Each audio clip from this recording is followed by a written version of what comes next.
satu negara berdiri di kawasan tersebut. Karena yang terjadi adalah berarti menghancurkan satu dengan yang lainnya. Sementara entitas satu dan yang lainnya sudah sama-sama kuat dan tidak mungkin dihilangkan.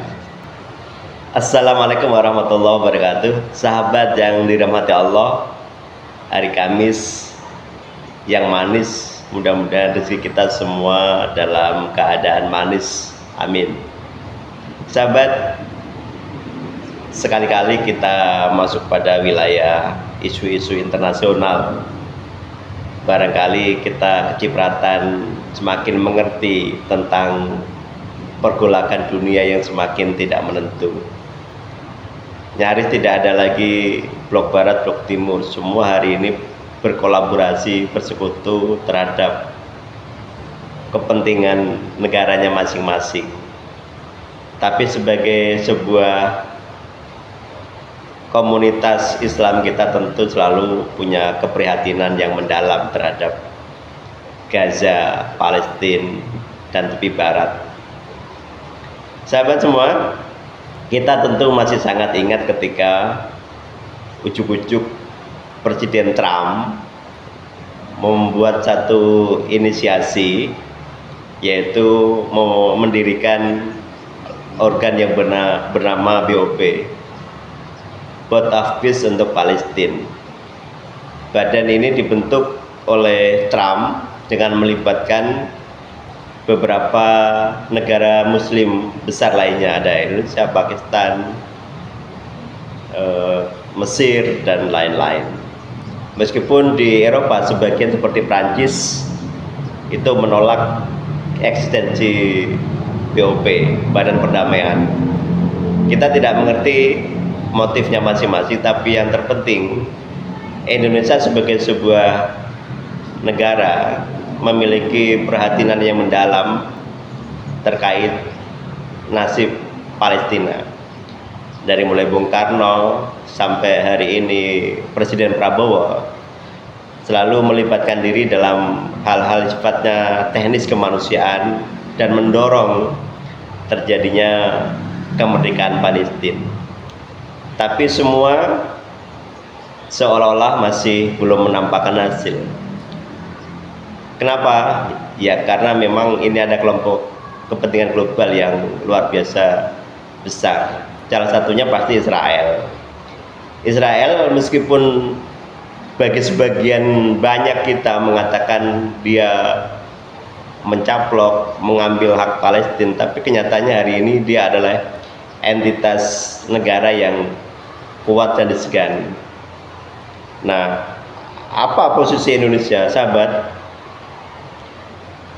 Presiden Prabowo memutuskan untuk ambil bagian dari bagian Badan Perdamaian untuk Palestina, besutan Donald Trump.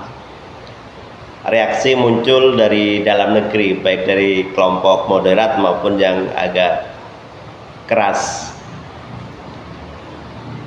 Tapi setelah Presiden Prabowo mengundang para tokoh agama, tokoh pesantren, termasuk juga mantan Menlu, untuk berdiskusi dan menyampaikan hal-hal yang sifatnya penting untuk didiskusikan. Reaksi yang awalnya minor, tidak setuju, akhirnya berbuah dengan satu kesepakatan atau persetujuan bahwa Indonesia harus ambil peran bagian dalam lembaga perdamaian apapun yang dibuat oleh global. Karena kenyataannya memang tidak mudah untuk kita bicara banyak, apalagi sendiri dalam konteks Palestina, karena kelompok kepentingannya begitu besar. PBB yang perannya besar pun ketika menghadapi negara-negara yang anggota keamanan itu semua mentok. Ketika PBB sudah memutuskan A, diveto oleh Amerika, Prancis, dan lain-lain, selesai. Dan kita tidak punya daya tawar apa-apa. Nah, yang unik sahabat semua, ketika Israel dibombardir oleh Iran, ini kelompok-kelompok yang selalu mendorong kemerdekaan Palestina itu bicaranya sangat nyinyir kepada Iran ketika menggempur Israel. Seperti kalangan ex-HTI misalnya, Felix Shaw mengatakan itu kan hanya main-mainan saja, sandiwara.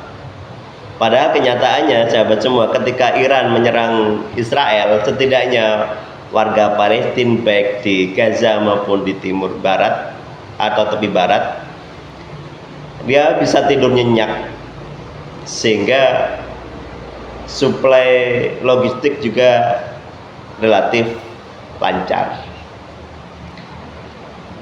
Setelah Iran Israel selesai, Palestina dibombardir lagi oleh Israel. Problem kemanusiaan muncul lagi. Apa komentar teman-teman yang nyinyir ketika Israel diserang oleh Iran? Diam seribu bahasa.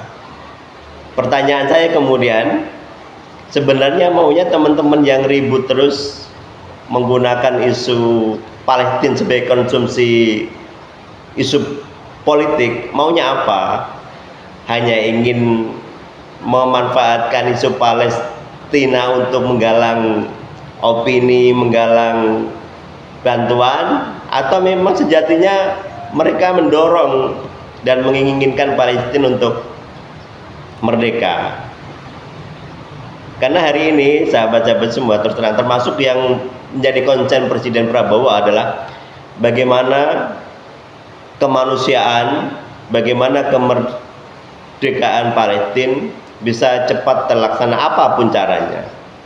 Nah, salah satunya hari ini kalau kita ingin mempengaruhi kebijakan global, ya memang harus ada di dalamnya, meskipun bisa jadi seperti manfaat atau tidak manfaat, tapi ini bagian usaha. Kenapa? Karena gak mungkin Indonesia perang sendirian melawan Israel atau melawan Amerika untuk memerdekakan Palestina. Nah, ini kan langkah-langkah ironi yang memang perlu selalu diupayakan terus-menerus. Di samping itu juga selalu menarik simpati internasional supaya lebih cepat mendorong eksistensi kemerdekaan Palestina. Kenyataannya, apakah satu negara berarti menghilangkan negara yang lain, atau berdiri berdampingan dua negara? Saya pribadi lebih setuju sebagai sebuah fakta yang tidak bisa kita negasikan satu sama lainnya, berdiri sebagai sebuah negara, berdiri sebagai dua negara, berkolaborasi, bekerja sama, membangun kedamaian. Itu saya kira lebih rasional daripada kita mendorong satu negara berdiri di kawasan tersebut. Karena yang terjadi adalah berarti menghancurkan satu dengan yang lainnya. Sementara entitas satu dan yang lainnya sudah sama-sama kuat dan tidak mungkin dihilangkan. Demikian, wassalamualaikum warahmatullahi wabarakatuh.